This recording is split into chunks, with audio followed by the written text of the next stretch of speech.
या लागी शरणांगती शरण्य मीची कू. भगवान सांगतात, जो मला शरण आला मी त्याचं जन्म मरण दुःख निवारण करतो. माझा मुद्दा असा आहे, हो लाला आणि लालू, काही ठिकाणी बीज चांगलं आहे पण फळ चांगलं नाही. काही ठिकाणी बीजही खराब आहे फळही खराब आहे. काही ठिकाणी बीजही चांगलं आहे फळही चांगलं आहे. सांगूच का तुम्हाला, कबीर रूपी बीज आहे, कबीर रूपी बीज आहे आणि कमाल रूपी फळ आहे. हो, कारण कबीर महाराजांनी देवाकडे मागणीच तशी केली होती. देवा सावरिया गिरधारी लाला खबर लेना मेरी, खबर लेना मेरी नहीं तो होगी तेरी मेरी. बेटा देना तो अच्छा देना जिक्र करेगा तेरी,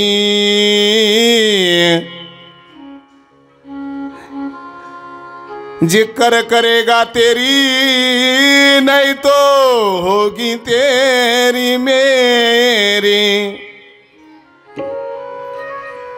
जोरू देना तो अच्छी देना सब संतन को प्यारी, सब संतन को प्यारी.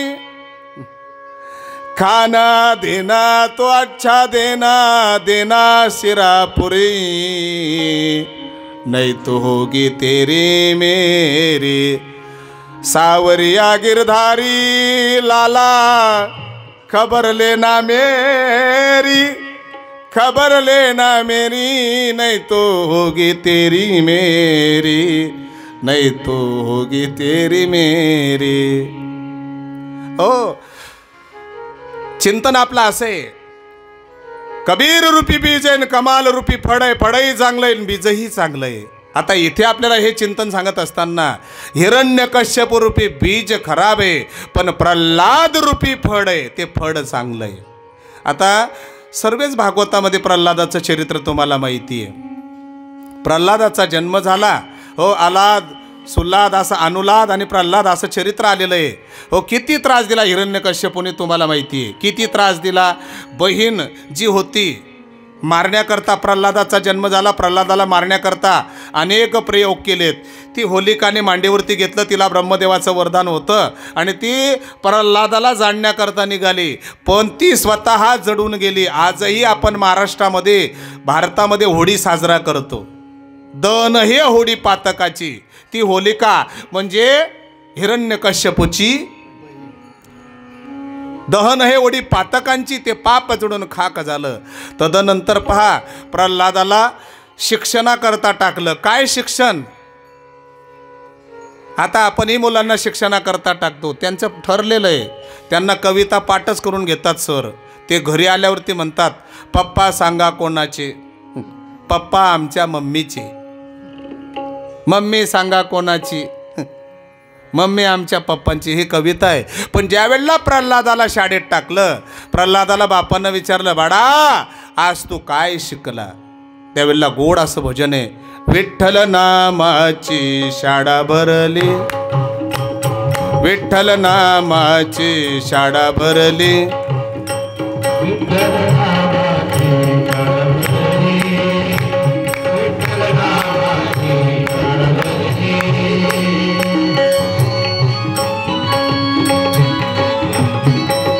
हरी बोल.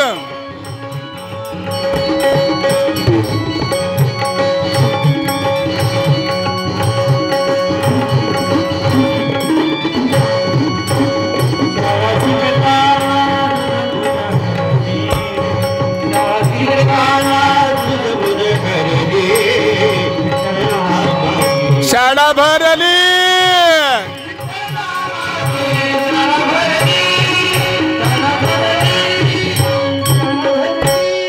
काय शिकलो? आज हे शिकलो एक ब्रह्म आहे, दोन जीव आणि शिव दोन आहेत. 3 गुण आहेत, 4 वेद आहेत, 5 कोश आहेत, 6 शास्त्र आहेत. हे शिकलो मी आज. हे शिकलो. हो, ती कोणती शाळा? शाळा शिकताना तान बुक हरली, विठ्ठल नामाची शाळा भरली. हो, प्रल्हादाचं चरित्र आहे. त्यानंतर प्रल्हादाला विचारलं, थोडक्यात सांगतो, प्रल्हादाला विचारलं ज्याची भक्ती करतो तो कुठे? प्रल्हादाने सांगितलं सर्व ठिकाणी आहे. आता सर्व ठिकाणी म्हणे भिंतीमध्ये देव आहे, म्हणे भिंतीमध्ये आहे, भिंतीमध्ये तो भिंतीतला खांब आहे त्या खांबामध्ये. आता मला सांगा, खांबामध्ये देव राहतो का? खांबात कधी देव राहतो का? भिंतीत कधी देव राहतो का? पण प्रल्हादाचा शब्द खरा व्हावा याच्याकरता म्हणे तुझा देव जर खांब्यात असेल तर मी खांब्याला लात मारतो. मारली लात मारली. पण प्रल्हादाचा शब्द खरा व्हावा याच्याकरता भगवान परमात्मा त्या खांबामध्ये विद्यमान झाले. पहिली लात झाली, दुसरी लातला नारायणच तिथून प्रगट झाले.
देव खांब्यामध्ये राहत नाही, देव हृदयात राहतो. पण खांब्यात आला आणि खांब्याला लात मारली.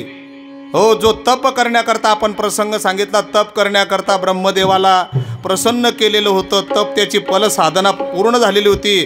ब्रह्माजी त्याच्यावरती प्रसन्न होते. ब्रह्मदेवाने त्याला वरदान दिलं होतं. त्यांनी सांगितलं होतं मला अमर करा. म्हणे अमरत्व तुला प्राप्त होणार नाही. म्हणे मग मला रात्री मरून नको, दिवसा नको, हे तुम्हाला सर्व माहिती आहे. त्याच्याकरता तो विषय काही सांगत नाही. मग त्याला जे जे वरदान प्राप्त होते त्याच्यातलं ते मरण त्याला दिलं नाही. त्याने लात मारली आणि परमात्मा घुर्र घुर्र घुर्र घुर्र घुर्र करत करत त्या खांब्यातून आलेत.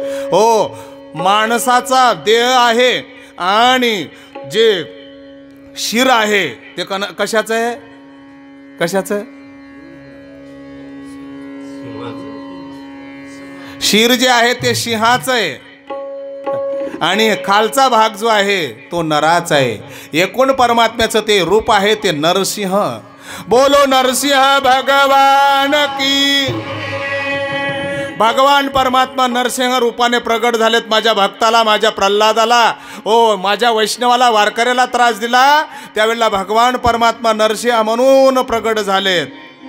हे प्रल्हादा तव धावूनी आला, प्रल्हादा तव धावूनी आला, स्तंभी प्रगटोनी गुरुवदना, स्तंभी प्रगटोनी गुरुवदना.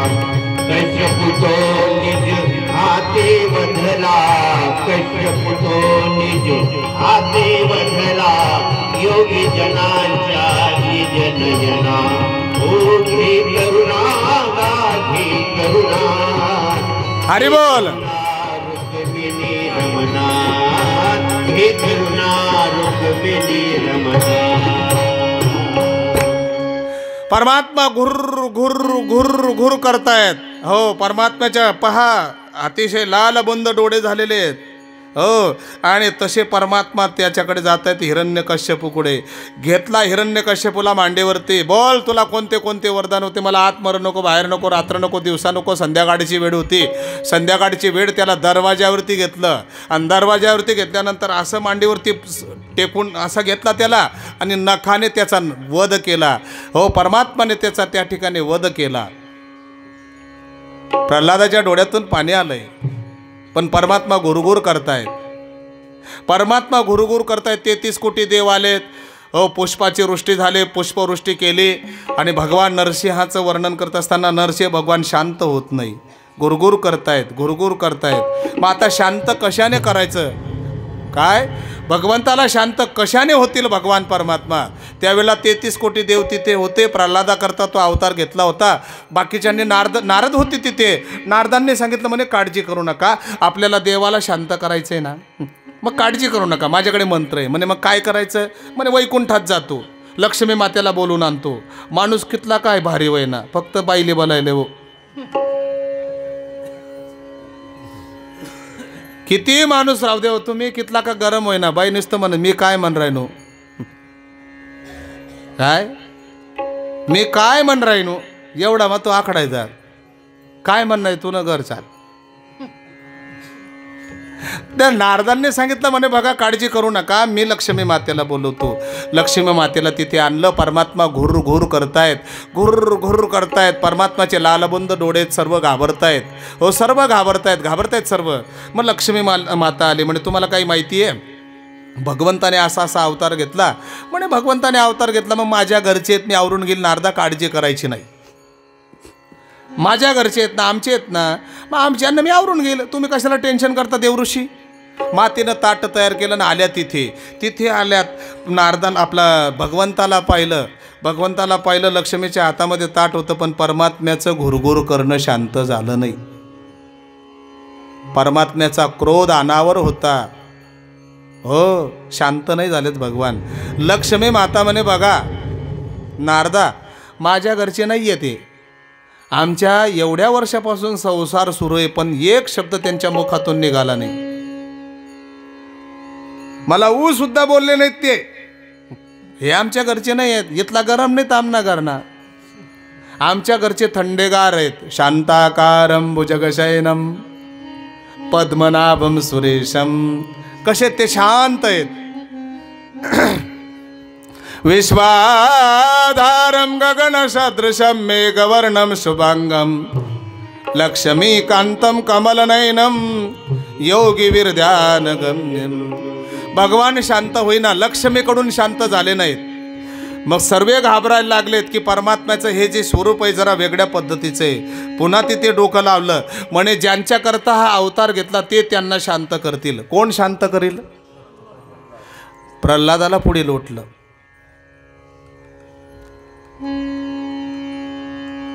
प्रल्हादाला जसा जसा प्रल्हाद पुढे जातोय भगवान शांत होत आहेत. जसा प्रल्हाद पुढे सरकतोय तसे भगवान शांत होत आहेत. प्रल्हाद देवापर्यंत पोहोचलेत. भगवंताने आलिंगन दिलं. जसं माय लेकरूला आलिंगन देते ना, जसं माय मुलाचं लालन पालन करते ना, जसं डोक्यावरून हात फिरवते, तसं भगवंताने प्रल्हादाला आलिंगन दिलं, कुरवाडलं, पोटाशी लावलं, डोक्यावरती हात फिरवला. प्रल्हाद, तुझं वय नसताना तुला अनेक त्रास झाले. तुला तेलाच्या कढईमध्ये टाकण्यात आलं, तुला कुठून फेकण्यात आलं, तुला इतका त्रास झाला माझ्या भक्तीमुळे, पण तू अशाही कष्टाला उतरला. बघ प्रल्हाद, मी तुला प्रसन्न आहे. बोल तुला काय पाहिजे? प्रल्हाद, तुला त्रिलोक्याचं राज्य लागलं, मी ते देण्याकरताय. प्रल्हाद म्हणे देवा, मला माझ्या अंतःकरणात मला मागणी करायची नाहीये. मला मागणी करायची नाहीये देवा. माझं एकच मत आहे आता. मला त्रिलोक्याची मागणी नको. माझ्या अंतःकरणातल्या मागण्या संपल्या पाहिजेत. मागणेची सरे ऐसे करी देवा, नाही तरी सेवा सांगा पुढे. माझ्या अंतःकरणातल्या संसारातल्या मागण्या संपल्या पाहिजे. तुझ्या परमार्थाची, तुझ्या भजनाची मला गोडी लागली पाहिजे. तुझी भक्तीची गोडी मला लागली पाहिजे. असं प्रल्हादाचं चरित्र आहे. आणि त्याच प्रल्हादाच्या कुडामध्ये राजा विरोचनाचं चरित्र आहे. आणि त्याच प्रल्हादाचा पहा विरोचन, प्रल्हादाचा विरोचन, विरोचन राजाचा बडी राजा. त्या बळीराजाचंही चरित्र गोड आहे. नुसतं एकच कथा सांगतोय. ब्रह्मदेवाची सृष्टीपासून महाराज ब्रह्मदेवाच्या मनापासून मरीची ऋषींचा जन्म झाला. आता ही फक्त साकडी लावतोय, मरीचींच्याच वंशाचं वर्णन करतोय. मरीचींचे कोण कोण?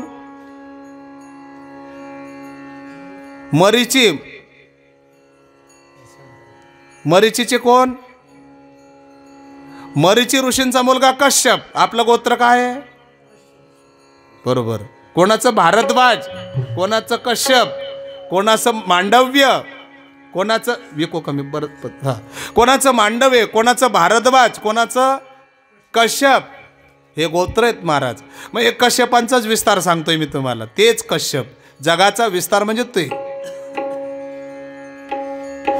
त्याच्यामध्ये प्रल्हादाचं वर्णन आहे. प्रल्हादानंतर कोणाचं नाव घेतलं मी? विरोचन राजाचं नाव.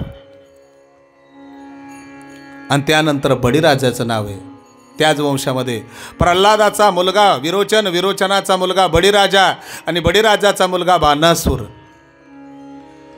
ब्रह्मदेव ते बाणासूरपर्यंत तुम्हाला ते सूत्र लावून दिलं डायरेक्ट. रावणाचंही तसंच आहे. रावणाचं वर्णन करत असताना पहा, रावणाचं वर्णन करत असताना पहा,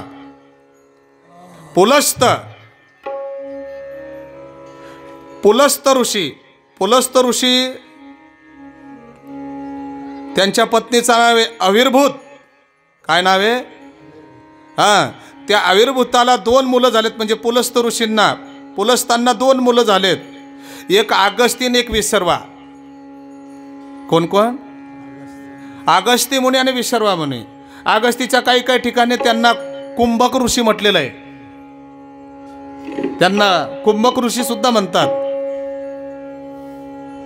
हो, पण त्या विसर्वा ऋषी, त्या विसर्वाला त्याच्या पत्नीचं नाव काय? केकसी. काय नाव? तिला 3 मुलं झालेत. एक रावण, एक कुंभकर्ण, एक बिभीषण आणि एक मुलगी. विसर्वा ऋषींची संतान आहे. त्यांना सुद्धा 2 पत्न्या. एक हा परिवार आणि दुसरा जो कुबेर आहे तो सुद्धा रावणाचा सावत्र बंधूच आहे. हे वर्णनच केलेलं शास्त्राने. जाऊ द्या, मला फक्त चिंतन असं एवढं भागवत राहिलेलं आहे. काय सांगू तुम्हाला. जवळजवळ मी बोललो तुम्हाला 335 अध्याय आहेत, 12 स्कंद आहेत आणि 18,000 श्लोक आहेत. भागवत संपणार नाही, सांगणारा संपेल. कशा करता सांगतो एवढं? आपण प्रल्हादाचं चरित्र सांगत होतो. प्रल्हादाचा मुलगा कोण? नाव सांगितलं मी. काय नाव सांगितलं? विरोचन राजा. विरोचन राजाचं चरित्र असे आहे, त्या विरोचन राजाच्या पत्नीच्या उदरामध्ये बळीराजाचा गर्भ होता. बळीराजाचा गर्भ होता. त्यावेळेला अशी प्रथा होती, महिला सती जायच्या. काय जायच्या? माणूस मेला की महिला राहायची नाही, मालकाबरोबर जायचं. सती. स्त्रियांचे प्रकार आहेत. पतिव्रता वेगळी, कजाक वेगळी, सती वेगळी. सती, पतिव्रता, कजाक, अजून एक प्रकार आहे. 4 प्रकारच्या महिला सांगितल्या आहेत. काही काही महिला अशा होत्या, सांगतो तुम्हाला. तुम्ही आता आबा जुने वारकरी संप्रदायातले जुने आहेत आबा. तुमच्याकरता आबा खास चरित्र सांगतो. सद्गुरू दुंडा महाराज देगलूरकरांचं. दुंडा महाराज देगलूरकरांच्या पत्नीचं नाव होतं कृष्णा अम्मा. अम्मा म्हणायचे, म्हणजे अम्मा याचा अर्थ माय, आई, आणि कृष्णाबाई नाव होतं. काय झालं नेमकं? असा संसार होता दुंडा महाराजांचा. असा संसार होता दुंडा महाराज देगलूरकरांचा. 12 वर्ष संतती झाली. संतती झाल्यानंतर जवळजवळ 40, 45, 50 वर्षापर्यंत संसार केला आणि वयाच्या 50व्या वर्षी दोघांनी अन्नाचा त्याग केला. अन्नच खायचं नाही. विकार मारण्याकरता दोन्ही नवरा बायकोंनी दुंडा महाराज देगलूरकर आणि त्यांची धर्मपत्नी कृष्णा अम्मा यांनी निंबाचा पाला खायची सुरुवात केली. काय खायचे ते? अन्न नाही, कांदा नाही, लसूण नाही, तरण नाही, वरण नाही, पुरण नाही. लिंबाचा पाला खाऊन शरीरातले विकार संपवलेत. हो, 12 वर्ष भगवंताची ध्यान केलं, आराधना केली आणि काही दिवसानंतर वय झालं. दुंडा महाराजांनी देह त्याग केला. देह सोडला दुंडा महाराजांनी. त्यानंतर प्रसंग असा आहे, माईच्या लक्षात आलं, कृष्णामाईच्या, की महाराजांनी देह सोडलेला आहे. काय केलं नेमकं? त्या देहाला असं लोटांगण घातलं. 5 प्रदक्षिणा मारल्या दुंडा महाराजांच्या शरीराला. आणि एका शिष्याला सांगितलं, त्यांचा वाडाच आहे मोठा महाराजांचा आणि देगलूरलाही वाडाच आहे. एका शिष्याला सांगितलं, जरा बुक्का आण, जरा कुंकू आण. कुंकू लावला. मालकाचं प्रयत्न आहे, प्रदक्षिणा केलेल्या आहेत. कुंकू आणला, बुक्का आणला, डोक्याला कुंकूही लावला, बुक्काही लावला. दुंडा महाराजांचं अंतिम दर्शन घेतलं आणि दर्शन घेतल्यानंतर पाय पडता पडता त्या मातीनं देह त्याग केला.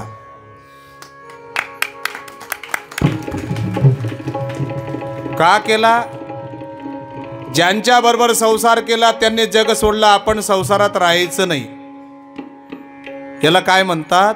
पतीची मता अनुसरोणी पतिव्रता. काही स्त्रिया भारतात अशा झाल्या. प्रथा तीच होती.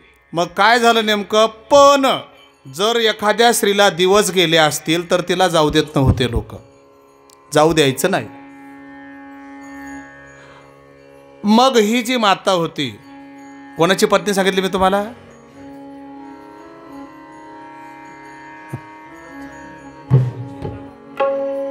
प्रल्हाद, विरोचन राजाच्या पत्नीची कथा आहे. ते विरोचन राजा गेलेत, लोकांनी रोखलं. ज्यावेळेला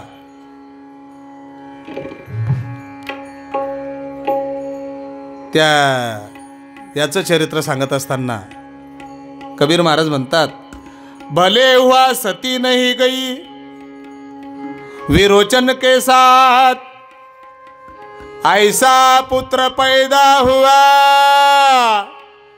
प्रभु पसारे हाथ, जननी जने सो भक्त जने दाता या शूर, नहीं तो जननी वांद भली मत गमाय अपने नूर. नूर या शब्दाचा अर्थ माहिती आहे का तुम्हाला? हिंदी शब्द आहे. नूर म्हणजे काय? नूर म्हणजे शरीर, त्वचा, सौंदर्य.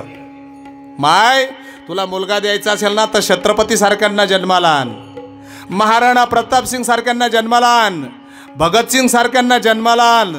पण पहा, अतिरेक्यांना जन्माला घालू नको.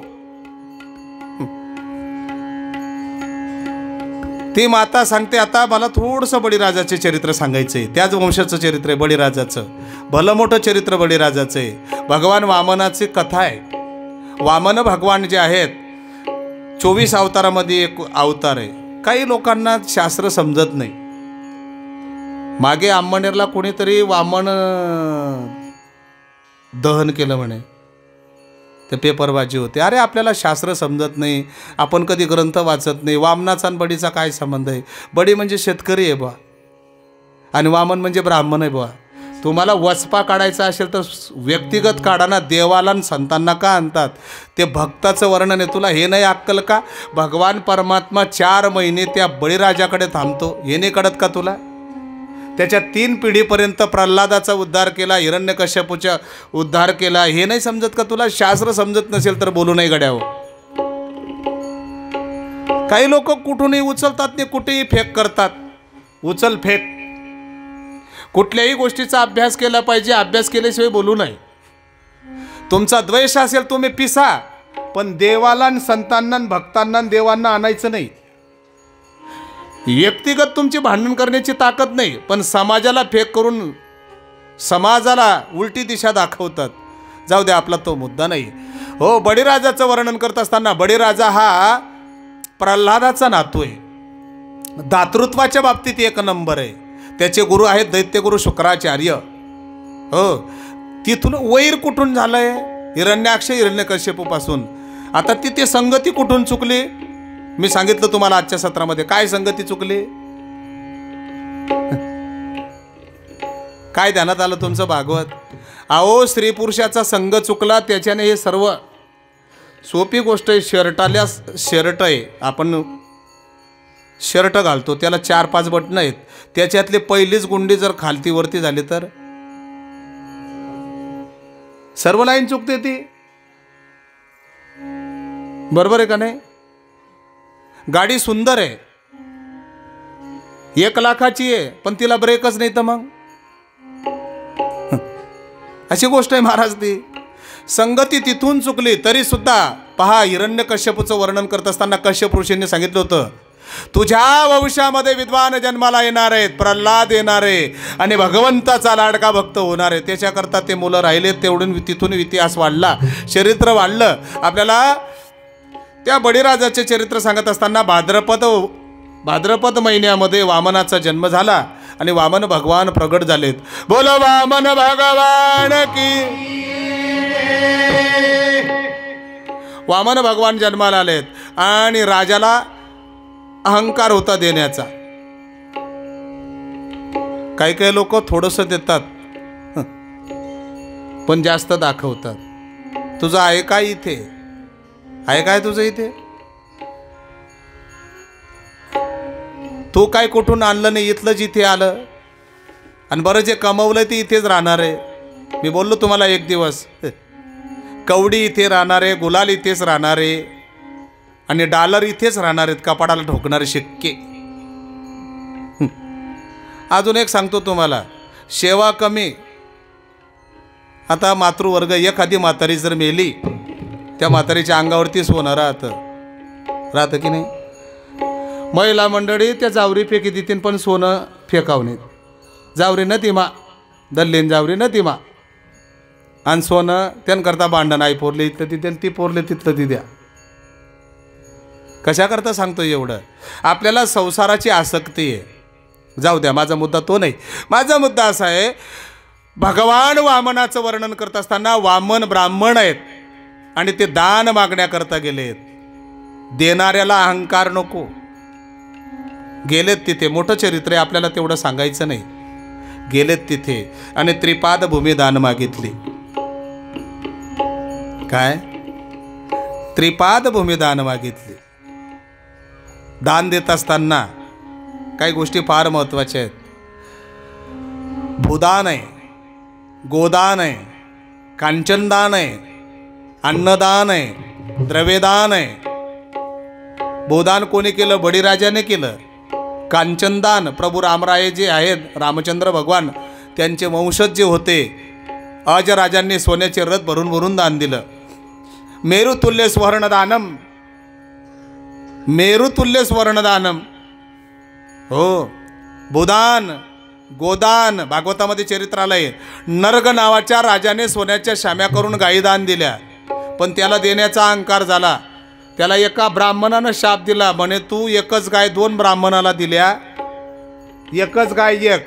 पहिल्या दिवशी गाय दान दिली ती पुन्हा त्या राजाच्या याच्यात आली गोठ्यामध्ये. पुन्हा तीच गाय दुसऱ्या ब्राह्मणाला दिली. जो पहिल्या दिवशी ज्याला दान दिलेली होती तो मागण्याकरता गाय म्हणे गाय माझी आहे, ही गाय सोन्याच्या शाम्या करून मला दान दिलेली आहे, ही गाय माझी आहे. तो ब्राह्मण म्हणे तुला काल दिली, पण ती परत आली, तीच गाय दुसऱ्याला दान दिली. म्हणे एक वस्तू 2 लोकांना दान देणं हा मूर्खपणा आहे, माझी मला दे. म्हणे तुला दुसरी देतो. म्हणे चालणार नाही, माझी ती जी दिली तीच दे. तो म्हणे तुम्हाला ब्राह्मणाला कोण विचारतं? म्हणे आमच्याशिवाय आम्हीच तर दान देतो तुम्हाला. याला झाला इगो. त्या ब्राह्मणाला राग आला. म्हणे राजा, आता हरण सल्ल्यासारखा रंग काय पलटवतोय? तुला देण्याचा अहंकार झाला का? जा तू सरडा जोशी. सरडाच झाला तो. सोन्याच्या शाम्या करून हजारो गाय दान दिल्या. गोदान, कांचनदान, भूदान, अन्नदान. पांडवांच्या यज्ञामध्ये अन्नदान झालं. एक सांगू तुम्हाला, अन्नदान सर्वात मोठं दान आहे. आता मी आबांना बोललो, भागवताची कथा मोठी आहे, वाटत नव्हतं एवढं स्वरूप येईल, पण अन्नदान झालं पाहिजे गड्यावर.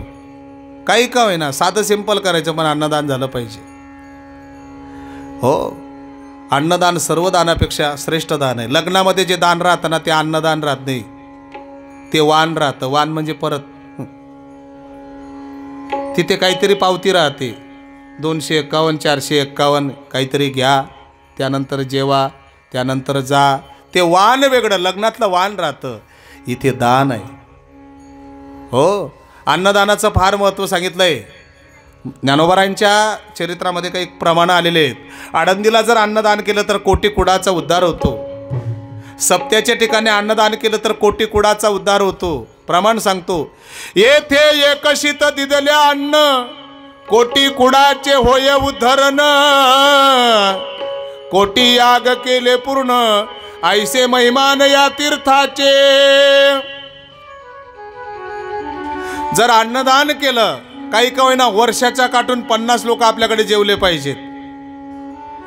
हो, आणि मातृवर्गाला एक विनंती आहे, जीव घालत असताना कधी कपाड्यावरती आड्या नको. जी ना कपाय माडी ती काय वाडी. कोणी कोणाचं खात नाही, ज्याच्या त्याच्या प्रारब्धाचं जो तो खातो. हो, वाढताना पहा, अन्नदान केलं पाहिजे. काही का होईना, आपली परिस्थिती जेवढी आहे तेवढं केलं पाहिजे. वर्षाच्या काढून 50-60 लोक, 100 लोक जेवले पाहिजेत. अन्नदान आहे. पण अन्नदानापेक्षाही एक श्रेष्ठ दान आहे, त्याला विज्ञानदान म्हणतात. इथे दोन्ही दान आहेत. एक अन्नदान सुद्धा होणार आहे आणि एक ज्ञानदान तर चालूच आहे. हो, अन्नदानाचं वर्णन करत असताना शास्त्रकार असं म्हणतात, अन्नदानात परम नास्ति विद्यादानो ततोधिकम. अन्नेन क्षणिका तृप्तिर्यावन् जीवन्तु विद्यया. अन्नदान, आज जेवलेला माणूस पुन्हा त्याला भूक लागू शकते. हो, आज जिलेबी खाऊ द्या, उद्या त्याला भूक लागणारच आहे. पण ज्ञानदान जर संपादन केलं तर जीवनाची कायमची तृप्ती होते. ज्ञानदानाचं चोर चोरी करू शकत नाही, भाऊभाई हिस्सा पाडू शकत नाही, राजा इन्कम टॅक्स आकारू शकत नाही. आणि संकटकालीन ते ज्ञान आपल्याजवळ असतं. तुम्ही जळगावला गेले, एखादी गाडी लागलेली आहे, तुम्हाला सांगितलं मला बोर्ड वाचता येतं, पण मी शिकलेलो ज्ञान घरी टाकून आलो, असं कधी आहे? न चोर हरियम न च राज हरियम न भातृभाजम न च भारकारी ये कृते वर्धते एव नित्यम विद्याधनम सर्वधनम प्रदानम. सर्व धनापेक्षा श्रेष्ठ धन जर असेल तर ते विद्याधन आहे. म्हणून विद्यादान करावी, ज्ञानदान करावं. हो, ज्ञानदान आहे, अन्नदान आहे. त्याच्यानंतर पहा, भूदान, गोदान, कांचनदान, अन्नदान, विद्यादान, ज्ञानदान. त्यानंतर आता हे किरकोळ दानाचे प्रकार सांगतो तुम्हाला.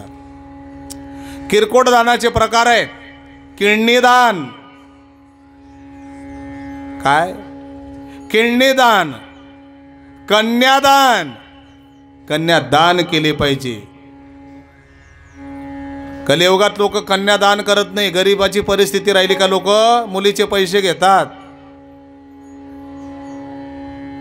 झाले का तुमच्या गावात काही घटना अशा? 70% तसं करतात लोक. आमले लावा नावनी मग पीस आणि मर जाय. कन्यादान केले पाहिजे. तुझी परिस्थिती नसेल 5,000 तर लाव, पण लाव, घेऊ नको. मी बोललो तुम्हाला, कन्या बापाचं हृदय असतं. जनक राजासारखे जानकी पहा, ज्यावेळेला दशरथ राजाकडे जनक राजा जायचे ना, त्यावेळेला इथून घेऊन जायचे. नाही घेऊन गेले तर तिथे जेवल्यावरती 21-11 काही असेल मोहरा गिरा ठेवायचेत. पण मुलीच्या घरचे खात नव्हते पूर्वीच्या काळात. आता काही काही लोक अपेक्षा करतात. अपेक्षा करू नये. किडनीदान, कन्यादान, नेत्रदान. रक्तदान नाहीच कळलं तर मग मतदान. 1000 रुपये फुले घेऊ नये. महाराज आमची कणी इच्छा राहते पण त्या बी चांगला वागतात नाही, त्यांकरता 1000 रुपये लेणं पडतं. त्या 5 वर्ष ते खाली बी येतात नाही डायरेक्ट शेत का घ्यात. हे दानाचे प्रकार आहेत. बळीराजाने जे दिलं त्याला भूदान म्हणतात.